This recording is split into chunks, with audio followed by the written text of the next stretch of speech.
교양의 세계로 한 걸음 교양톡톡. 안녕하세요, 호피디입니다. 안녕하세요. 공작가입니다. 지난 에피소드에서 러일 전쟁에 대해 다뤄보았는데요. 이번 주에는 러일 전쟁을 살펴보다가 호기심을 갖게 된 주제 따로 띄어서 알아볼까 합니다. 어떤 주제이죠, 호피디님? 네, 러일 전쟁을 조사하면서 많은 자료들을 저희가 봤는데요. 특히 일본의 사상자 수 통계 자료를 보다가 흥미로운 부분을 발견했습니다. 러일 전쟁 사상자요? 당연히 전투를 하면서 다치거나 사망한 사람들의 숫자 통계 아니에요? 보통 그렇게 생각하기 쉬운데요. 그 사상자 수를 자세히 들여다보면 우리가 생각한 거하고 다른 내용이 나옵니다. 어떤 사실인가요? 뭔가 긴장되는데요? 네, 그러시죠? 러일 전쟁 기간 중에 일본은 사상자가 21만 명 정도 나왔고요. 환자가 22만 명 정도가 발생했어요. 사상자와 질병 환자가 비슷하게 지금 나온 건데, 근데 그 환자 중에서 약 11만 명이 특정 병에 걸린 환자였습니다.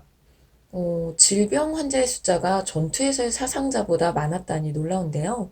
특히 질병 환자의 절반가량이 같은 병이었다는 것도 놀랐고요. 그렇죠? 이 내용을 들으니까 우리가 다뤘던 총균세책이 저는 떠오릅니다. 그럼 그 러일 전쟁 중에 일본에 전염병이 돌았다는 얘긴가요? 이 내용만 들어보면은 남미에서 전염병이 돌았던 거랑 비슷하게 생각이 되시잖아요. 근데 또 예상을 벗어납니다. 그 병은 전염병이 아니었어요. 전염병도 아닌데 그 병으로 수많은 사람들이 죽었다고요? 도대체 당시에 무슨 일이 있었을까요? 당시 일본에서는 매년 2만 명 이상의 사람들이 각기병으로 사망하고 있었어요. 당연히 상황이 더 열악한 전쟁터에서는 환자가 더 많았겠죠. 오늘은 이 각기병에 대해서 알아보려고 합니다. 전쟁을 통해 생각지도 못한 각기병이라는 주제를 탐구하게 되었네요. 기대됩니다. 근데 우선 이름이 특이해요. 각기병. 왠지 각기춤도 생각나고요. 어떤 병이지요? 네, 그렇게 생각할 수 있는데요. 각기춤하고 전혀 상관이 없어요. 각기춤은 뿔각자에다가 제주 기자를 쓰고요. 각기병은 다리각에 기운 기를 써요. 이게 초기 증상이 다리가 뻣뻣하게 굳는 증상으로 시작해서 그렇게 부릅니다. 티아민, 비타민 B1의 다른 이름인데요. 이 티아민이 부족해서 나타나는 결핍증이에요. 심해지면은 무기력증, 심혈관 질환까지 나타나다가 사망까지도 이를 수 있는 병입니다. 이렇게 또 상식하나 얻어가네요.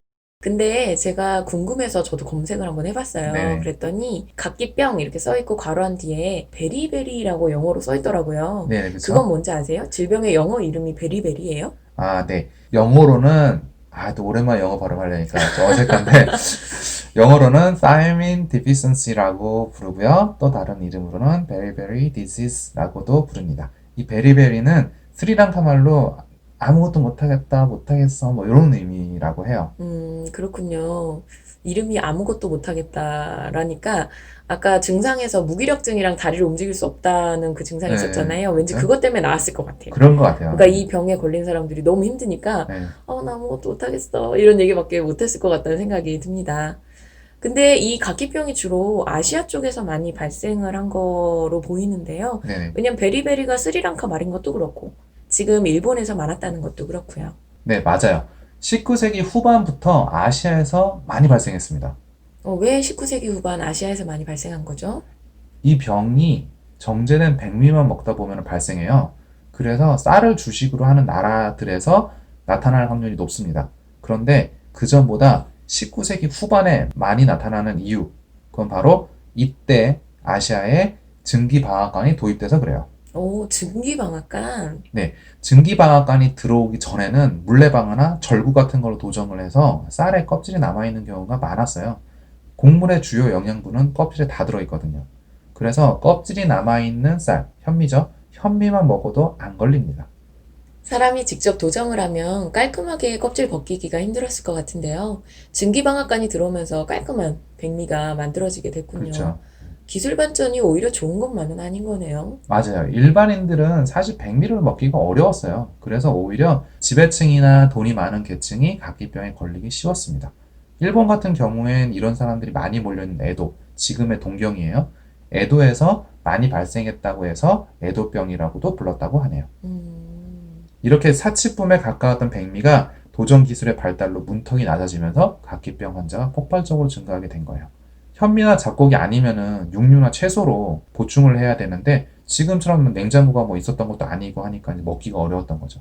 그동안에는 잡곡이나 이제 현미를 먹으면서 비타민 B1을 채웠는데 이거 대신에 이제 백미만 먹게 되니까 자연스럽게 결핍 현상이 발생하는 거죠. 오히려 쌀보다 싼 잡곡을 먹어야 됐던 가난한 사람들한테는 발생하지 않았다 그래요. 그러면 요새도 백미 사실 많이 먹는데 문제 없을까요? 근데 현대인들은 어차피 영양 과잉이에요. 그래서 영양 과잉이라 특수한 경우를 제외하고는 없다고 합니다. 그리고 우리는 현미밥 먹고 있어서 전혀 문제 없어요. 그렇군요. 가끔 다리 저린 느낌 있고 그래서 혹시 했는데 전혀 걱정할 필요가 없었습니다. 전혀 걱정하실 필요 없습니다. 네, 그럼 일본군은 각기병으로 계속 고생을 하나요? 또 여기 또 재밌는 게 있어요. 이게. 일본 해군은 1884년 이후로 각기병 환자가 발생하지 않고 있었거든요. 근데 이게 러일 전쟁이 일어나기 20년 전이에요. 일본 육군에만 엄청 많이 발생한 거예요. 같은 일본군 안에서도 해군하고 육군이 각기병 발생이 달랐던 거네요. 네. 이게 여러 요인이 있는데 일본 육군하고 해군의 경쟁의식 그리고 서양 문물에 대한 맹목적인 신봉 때문에 그렇다고 볼 수 있어요. 어떻게 해군이랑 육군의 경쟁 의식이 있었다는 거죠? 이걸 설명하려면 메이지 유신으로 거슬러 올라가야 됩니다. 일본의 근대화는 메이지 유신으로 시작을 해요. 메이지 유신은 조슈번과 사츠마번이 주축이 돼서 성공했습니다. 메이지 유신 이후 조슈번은 일본 육군의 모태가 되고요. 사츠마번은 해군의 모태가 돼요. 조슈번은 지금의 야마구치현 지역으로 많이들 놀러 가시는 후쿠오카와 히로시마 사이에 있어요. 사츠마번은 규슈 최남단의 현재 가고시마현 지역입니다. 두 번은 원래 사이가 좋지가 않았어요. 메이지 유신이라는 큰 목표를 위해서 힘을 합쳤던 거지 서로 경쟁하고 미워하는 사이였습니다. 그렇다 보니까 발전을 하려면 상대방의 좋은 점은 배워야 되는데 얘네들이 그걸 무시해버려요. 상황이 이렇게 되다 보니까 이미 각기병을 예방하려면 어떻게 해야 되는지 해군이 알고 있었음에도 육군이 그걸 무시합니다. 메이지 유신의 두 축이었던 조슈번과 사츠마번, 여기에 이제 정치 라인들이 각각 육군과 해군으로 연결되면서 경쟁 관계가 지속되었다는 이야기네요. 네네. 조슈번은 제가 알기로 일본, 지금의 강경보수 정치인들의 뿌리로 알고 있는 그렇죠. 지역인데요. 러일 전쟁과 관련해서 또 이렇게 접하네요. 네. 그리고 또 한 가지, 메이지 유신 이후 근대화 과정에서 일본은 서양 문물을 맹목적으로 따라요. 일본 육군은 독일에서 기술 같은 거 다 배워왔는데, 그럼 이제 일본 애들이 독일에 가서 배웠겠죠? 그때 독일 의학자들이 각기병을 동양에 있는 정체불명의 세균 때문에 그럴 거다라고 했어요. 육군 의무관들은 이걸 그대로 받아들입니다. 참고로 서양은 쌀이 주식이 아니기 때문에 각기병이라는 게 드물었어요, 사실. 그러면 잘 모르는 거죠, 서양에서도. 근데 여기까지는 괜찮은데 이유는 모르겠지만 잡곡을 먹으면 각기병 증상이 괜찮아진다는 걸 이미 경험으로 또 알고 있었습니다. 근데 그거는 서양적이지 않다는 이유로도 배척을 해요. 이게 문제가 된 거예요. 뭐가 됐든 간에 어떻게 하면은 아픈 증상이 사라진다. 그리고 이미 경험적으로 각기병 해결책을 알고 있었으면은 출처가 어떻게 됐든 간에 그걸 갖다 쓰는 게 실용적인 거죠. 그리고 군대라는 거는 실용성의 끝을 달려야 되는 건데 특히 일본의 육군은 못 그런 거예요. 이렇게 하다 보니까 애꿎은 병사들만 고생을 합니다. 너무하네요. 그렇죠. 이런 부분을 보완하려고 일본 해군은 1884년부터 혼분식과 서양식을 기본으로 하는 식단을 먹였어요. 육군하고는 대조적이죠. 그리고 이때 해군에서 만들어진 음식 중에 하나가 우리가 흔히 먹는 카레가 됐습니다. 일본식 카레가 그렇게 만들어진 거예요? 네, 그렇게 만들어진 거예요. 그럼 증기병합 간의 확대와 일본 육군의 배타적 태도 등으로 인해서 일본에서 각기병 환자가 많이 발생했고, 그게 특히 전쟁 시기였기 때문에 더더욱 피해가 컸다는 것으로 이야기가 정리되는데요. 네. 그럼 일본은 이 각기병을 어떻게 극복해 나가나요? 러일 전쟁 때 하도 고생을 해가지고 그 이후로는 일본 육군도 식단을 바꿨다고 해요. 1910년대 초반, 1910년 이후에는 비타민을 추출하는 데 성공하면서 각기병 문제는 많이 사라졌다고 합니다. 네, 준비한 내용은 오늘 여기까지고요. 이제 마무리를 해야 되는데 이 자연스러운 마무리가 항상 어렵습니다. 그럼 오늘은 좀 다르게 각자 한 문장으로 좀 정리를 한번 해볼게요. 공 작가님 먼저 한번 정리해 주세요.